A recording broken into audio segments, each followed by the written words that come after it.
The president cited another massive round of corporate layoffs this morning in warning against any hesitation in implementing his stimulus plan. But there is still significant resistance over what critics call unnecessary spending. White House correspondent Wendell Goler has the latest.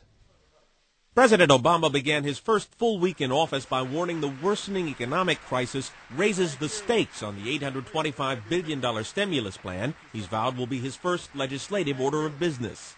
We can't afford distractions, and we cannot afford delays. The president listed a number of companies announcing layoffs in recent days. We've learned that Microsoft, Intel, United Airlines, Home Depot, Sprint Nextel, and Caterpillar are each cutting thousands of jobs. He said the government owed it to those laid-off workers and 2.5 million more who lost jobs last year to act with urgency and common purpose.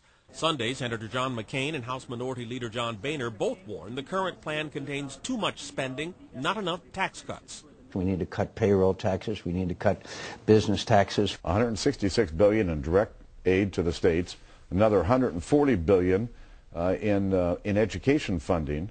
This is not going to do anything to stimulate our economy. Republicans also argue projects like rebuilding roads and bridges and adding alternative energy sources don't produce jobs fast enough. They point to a Congressional Budget Office report that most of the money would be spent long after the recession is expected to be over.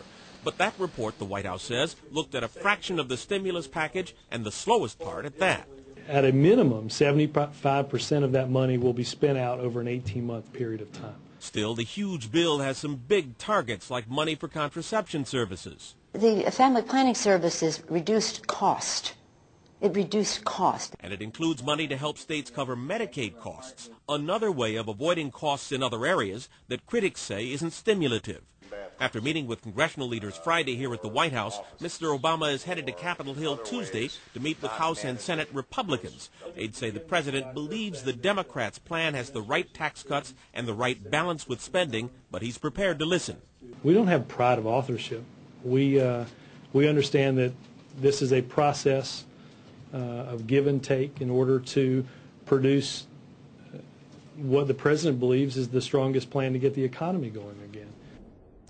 The House will begin debate on the stimulus bill tomorrow after the president's meeting with Republicans on Capitol Hill. The Democratic leadership decided to start a day early because they expect a lot of amendments to the bill, but they also hope to vote on the overall measure by Wednesday night, suggesting they're only going to give a certain amount of time to debating those amendments. Brett? Wendell, thank you.